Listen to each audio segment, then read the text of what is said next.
আসসালামু আলাইকুম আসসালামু আলাইকুম আসসালামু আলাইকুম সাল্লাল্লাহু আলা মুহাম্মদ সাল্লাল্লাহু আলা মুহাম্মদ সাল্লাল্লাহু আলা মুহাম্মদ সাল্লাল্লাহু আলা মুহাম্মদ সাল্লাল্লাহু আলা মুহাম্মদ সাল্লাল্লাহু আলা মুহাম্মদ লা ইলাহা ইল্লাল্লাহু মুহাম্মাদুর রাসূলুল্লাহ।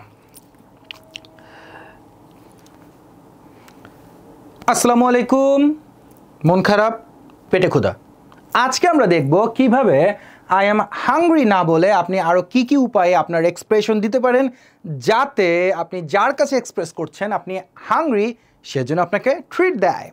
সো চলুন শুরু করা যাক। আই এম হাংরি না বলে আপনি আরও কি কি উপায়ে চাইলে বলতে পারেন ইউ আর হাংরি। নাম্বার 1, আপনি চাইলে বলতে পারেন আই এম স্টারভিং। তবে বুঝে শুনে বলতে হবে, কিন্তু আই এম স্টারভিং মানে আপনি না খেয়ে একেবারে মারা যাচ্ছেন, এরকম একটা অবস্থা কিন্তু বুঝায়। সো আই এম স্টারভিং আপনি তখনই বলবেন যে আপনার যখন ক্ষুধা অত্যন্ত পরিমাণ, তখন আপনি বলবেন I M starving. Okay, so এটা না বলে আপনি আরেকটা সুন্দর শব্দ বলতে পারেন যে মাই স্টোমাক ইজ গ্রাউলিং, মানে আমার স্টোমাক চিল্লাইতেছে, চিৎকার করতেছে, আমার স্টোমাক কাঁদতেছে। Okay, my stomach is growling, my stomach is growling. আর number 3, I am craving for food. Crave শব্দটার মানে হচ্ছে কোনো কিছু অত্যন্ত আকাঙ্ক্ষার সহিত চাওয়া। So I am craving for food মানে আমার মন খাবার খুব চাচ্ছে, that means you are hungry, তাই না? সো আপনি যখন ধরেন আপনার পিৎজা খেতে খুব ইচ্ছা করতেছে, আপনি বলবেন I am craving for pizza. অথবা আপনার অন্য কোনো খাবার খেতে ইচ্ছা করতেছে, I am craving for pasta. Okay, and এটা খুব সুন্দর একটা শব্দ। হ্যাঁ, আপনি খুব ফর্মালি যদি বলতে চান যে আপনি ক্ষুধার্ত, সেই ক্ষেত্রে বলবেন I require a meal. I require a meal. যখন আপনি কোনো একটা খাবার কোনো দোকানে, রেস্টুরেন্টে, অফিসিয়ালি কোনো জায়গায় চাচ্ছেন, I am hungry, feed me, এরকম তো বলতে পারবেন না। আপনি বলতে পারবেন না তা না, আপনি বলবেন না ইউজুয়ালি, ইনশাল্লাহ। সো ইন দ্যাট কেস আপনি সুন্দর একটা টার্ম ব্যবহার করতে পারেন, আই রিকোয়ার এ মিল, মানে আপনার কিছুটা খাবারের প্রয়োজন আছে। আই এম ফিলিং ফ্যামিশড, এটার মানেও ক্ষুধার্ত, আপনার খুব ক্ষুধা লাগছে। ফ্যামিশড মানে হচ্ছে অত্যন্ত ক্ষুধা লাগা।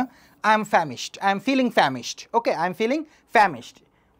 অ্যান্ড নাম্বার 6, যেটা আজকের জন্য লাস্ট, সেটা হচ্ছে I am in need of food, মানে আমার একটু খাবারের প্রয়োজন আছে।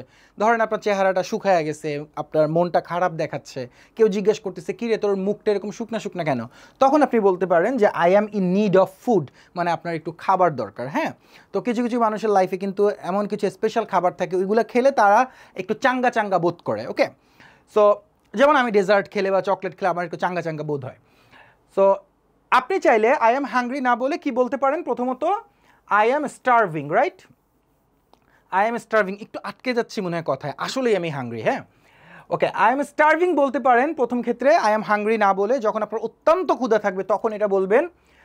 নাম্বার 2তে আপনি যেটা বলতে পারেন, it is a funny term, সেটা হচ্ছে my stomach is growling, my stomach is growling, growling. Okay, number 3তে আপনি বলবেন I am craving for food, I am craving for something like pizza, burger, whatever, ice cream, যেটা আপনি খুব খেতে ইচ্ছা করতেছে, তখন আপনি বলবেন I am craving for that. And number 4, খুবই ফর্মাল একটা term, I require a meal, I require a মিল, আমার একটু খাবারের প্রয়োজন। আই এম ফিলিং ফ্যামিশড, আগেই বলেছি famished, starving kind of same, আপনার অনেক খিদা লাগছে, এরকম I am famished. And last but not the least, that is I am in need of food, I am in need of food, আমার খিদা লাগছে। আজকের জন্য এতটুকুই। ভালো থাকবেন, সুস্থ থাকবেন, don't be hungry, stay eating. আল্লাহ হাফেজ।